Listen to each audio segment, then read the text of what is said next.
Trying to find a decent place to stick that. Maybe that'll work. I'll be crooked for a little bit. But I can say good afternoon or good morning and welcome to Ag Talking Raw. Ag Talking Raw. I know I haven't done one of these in a while, just because I've been really, really busy. Just really haven't had the time to do what I want to do. And hopefully everybody can hear me. I am hooked up to my headset there. I'm hoping that that works. So when a few of y'all come on and you can say hi uh, and see what it's actually sounding like. Can you hear me? Okay. So I'm kind of going to go on a bit of a rant today. I haven't done any rants lately, but I'm not really going to do a rant. I'm just going to do a normal show. Uh, yeah, I'm glad everybody can hear me. That's great. That's great. Excellent. Excellent. Excellent. Excellent. Uh, anyway, woo-wee. So I am on my way to the Mushroom Barn. This is load number 11 for the week. And, we're doing pretty good. Lewis has hauled six. This is my fifth. 4 loads of hay, 1 load of fodder. Yes, I'm loading out fodder. Why does it sound like the Jake brakes on? But anyway, oh yeah.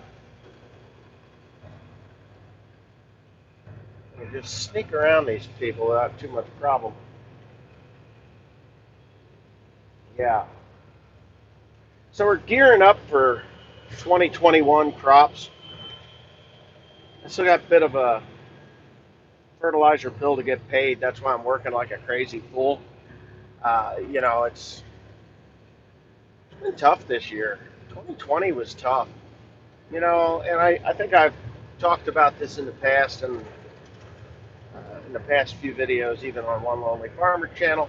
It's that they cut our pricing down, and it really sucks because normally they'll drop it for a little bit and then it'll come back up. And I've worked pretty hard to get that price to where it's been by using tarps and providing a quality product. And, it comes along, and I'm going to take a picture of it and I'm going to put it up on Instagram when I'm in there today. I just got to remember to grab the phone. Uh, about March, they came out and they said, due to COVID-19, we're cutting the price $5 a ton. Well, the fact of the matter was, it wasn't $5 a ton that they cut me. They cut me $10 a ton. They just brought everybody down to that level. So everybody across the board gets the same pricing. And I squealed. I'm like, what the hell is wrong with you? What the hell is wrong with you? The profit margins here are pretty slim to begin with. And, this year I went back into corn, and I spent some money. Probably in total doing the corn, just in the grain bin was 26,000. So you've got that $26,000, and I'm not going to complain, but it takes some money to pay for those things, and the straw job paid very well. But if you don't remember, I had an issue with my former driver Carl, and he took that truck, and I blame myself fully for not being smart enough. Well, let's put it this way: when I bought that truck, I trusted Carl, and even if you're friendly for years, don't trust them. Don't trust people anymore. And I'm a trusting person. If your word is your bond, and things should be done a handshake, and people should honor that handshake with their life, but not Carl. So what I had done with Carl, and this really hurt. It hurt me because I had to buy that Peterbilt, and not the Peterbilt that I'm running right now, and not that that wasn't affordable, because the Peterbilt was definitely an affordable purchase. The problem was that I had put so much into Carl's truck, or the red Peterbilt that I had technically purchased. But the deal was, and I'm going to talk about this because I'm going to be on here for a while today. But I'm going to talk about this because it really not only did it hurt me financially, it hurt my feelings. You know, I mean, when you trust somebody and they yank the rug out from under you and they feel that they haven't done anything wrong, I mean, where does that put their morals? Uh, to me, there are no morals in what he did. I mean, morality was out the window or the door or whatever you want to say. But so the deal with Carl was that I buy the truck. We made a deal for I think it was $62,000 for the truck. And I'm probably said this, but maybe not in its entirety. But so I made a deal for $62,000 for the truck. Well, as you know, farming is a dangerous business, and I do like to travel, and I fly, and I go to other countries, and I drive when I get there. And I could, the chances of me getting killed driving on the opposite side of the road are probably higher than they would be on the regular side of the road. And I've been to a couple of countries where they drive, and I have driven on the left side of the road. Uh, According to the English, it's the proper side of the road, but I call it the wrong side of the road because we drive on the right side. But anyways, and he was kind of worried. He's like, you know what, if you get killed, it's going to be really hard for you know, it wouldn't be hard to pay off the truck, but he says, well, what I'd like to do is in the event that you haven't paid for the truck yet in full, and I could pay for the truck anytime I wanted to, but I just used it as a non-interest loan, and that was fine. So what I did was I signed the title back over to him, and when the truck was paid off, the deal was that he would give me the title, and that's the end of it. The truck is paid for. The title's back in my hands. He's been paid in full, and off you go, so on and so forth. But I would treat the truck as though I owned it because technically I owned it. I bought it. I bought it. Well, what he did was Carl liked to insert himself in other people's business, mainly my business. And when I wasn't around, he decided that it was a good idea to insert himself into my business a little more than he should have. As a matter of fact, about 90% more than what he should have. He should have just been like, you know, I'm the truck driver. I'm going to drive the material. And he really wanted to run farm equipment, but in my honest opinion, Carl wasn't suited to run farm equipment because he had the ability to ignore instructions and say that the way he did it was better because he was the one doing it. When the fact of the matter is, when the boss says to do something a certain way, whether you feel it's right or wrong, you can suggest a different way, and I'll give you the reasons why your way is not the way I want it done, and you better do it the way I want it done. One particular time that he did something that he had no business doing was we were farming on hillsides, and when I say hillsides, I mean hillsides, and it was soft soil to begin with, and it wasn't such a big deal with what he was doing, but with what I was doing with the baler made the difference. When you take a baler that weighs 25,000 pounds, 26,000 pounds loaded with hay, and you drag it up a hill on soft ground, your tractor paws at the ground and your baler sinks in, creating ruts. And water on hills like that have a tendency to want to go down those ruts and wash and erode the ground. And the person that owned the property was not thrilled about what had happened. And that was one of those direct, I don't want you to do it that way, do it the way I tell you. And he says, well, it was the way I did it was better, it took less turns. That may be true, but you don't know anything about farming because you don't understand erosion and heavy equipment. So that, and it was rougher than a motherfucker because it got to go against what we had been doing for the last 10 years on that property. I lost the property, by the way, so partially because of what he had done. So anyway, that being said, when Carl decided that being ignored was, hurting his feelings, because anything that he said we took into account and found it to be just not worth our time, and we ignored him, and there you go. Your job is to drive the truck. You fail at driving tractors. You fail at keeping your mouth shut when you're supposed to. And, well, anyway, so he claims he was unhappy. And instead of saying, hey, Wes, you owe me 20, how was it? $26,000 left for the truck. You owe me $26,000 for the truck. You can either buy it out or I'll just will do what the agreement was to treat it like a lease, and I take the truck, and that's the end of it.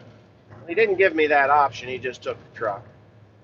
Well, not only did I have over $50,000 into this truck between new engine bearings and the other odds and ends tires, tires. Jesus Christ, had to be certain tires. Couldn't be any old tire. Uh, and what else did I have to do? But whatever. I had about $18,000. Oh, new injectors. There's 4,500 bucks. So instead of just saying, "Hey, Wes, let's talk about this," he just took the truck, pulled the license plates off of him, and he took the truck on a Sunday morning at about 5 o'clock in the morning.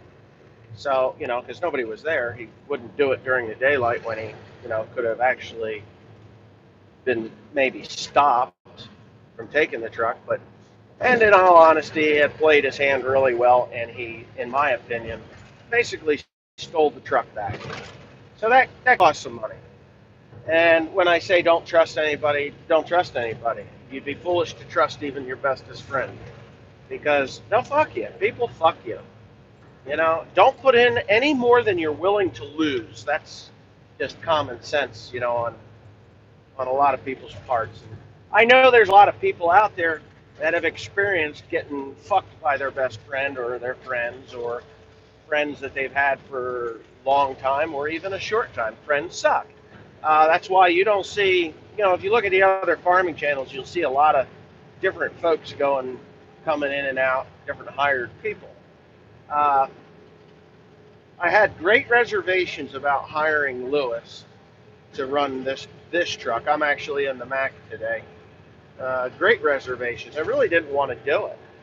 But Teresa pushed me. She's like, listen, you can't do all this. And when you're making hay, you can't be worrying about driving truck. And when we're making hay, straw in North Carolina, who's going to run the hay?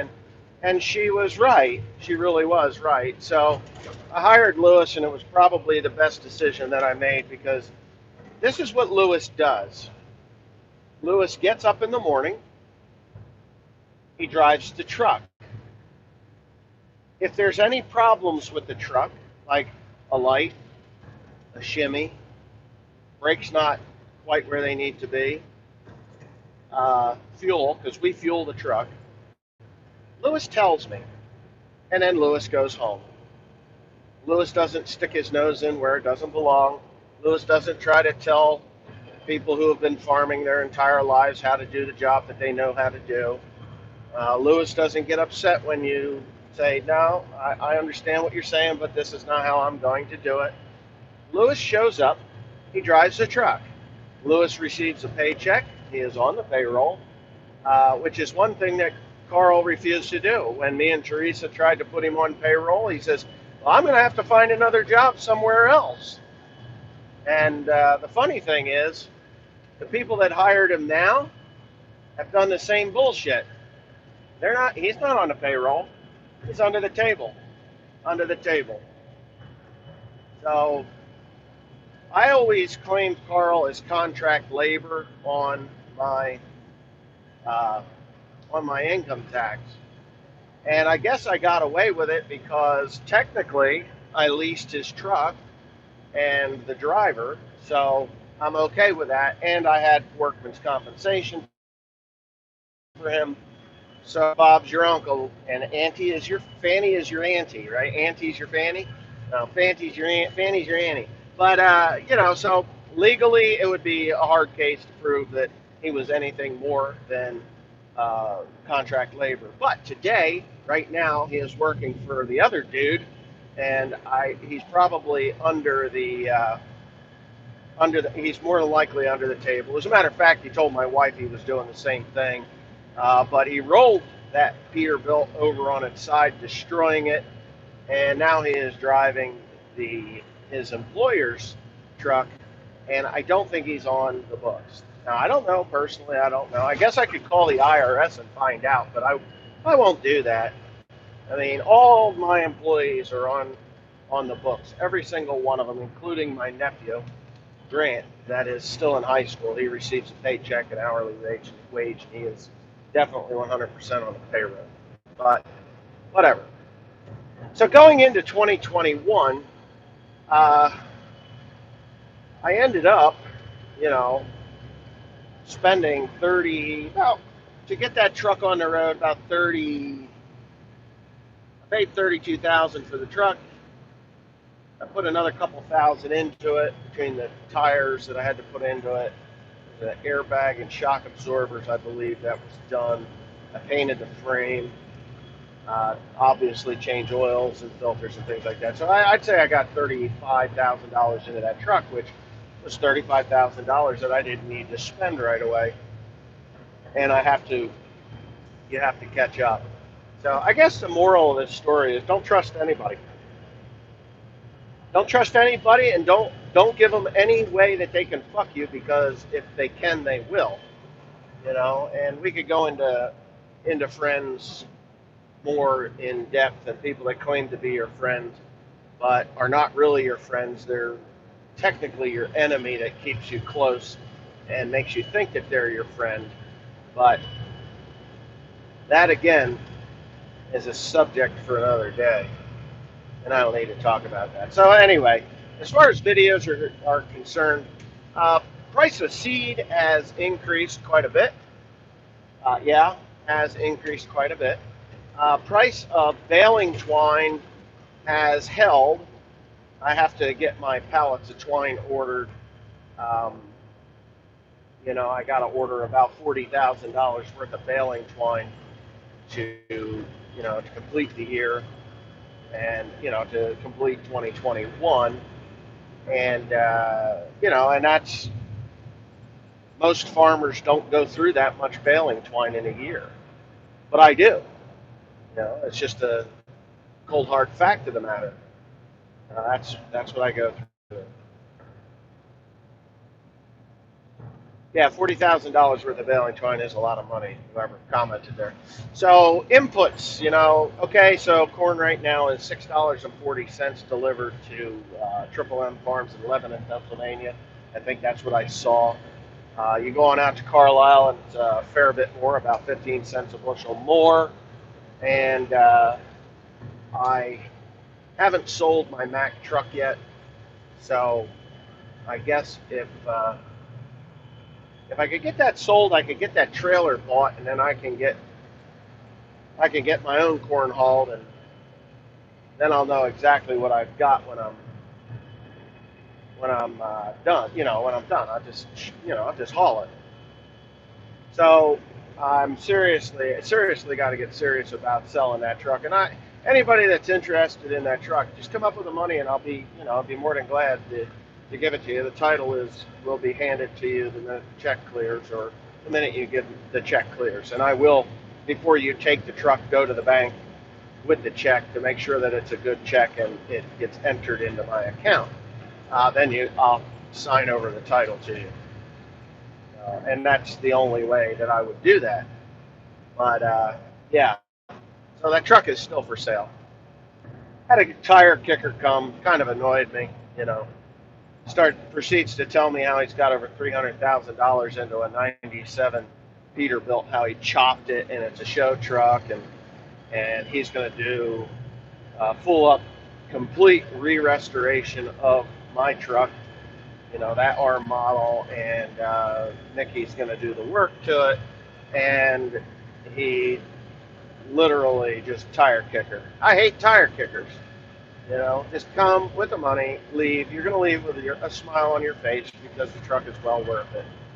I had a guy yesterday call me up looking to see if it had a wet kit, or what else was it? Wet kit and a Jake. Well, no, and no. It doesn't have a wet kit, and it doesn't have a Jake.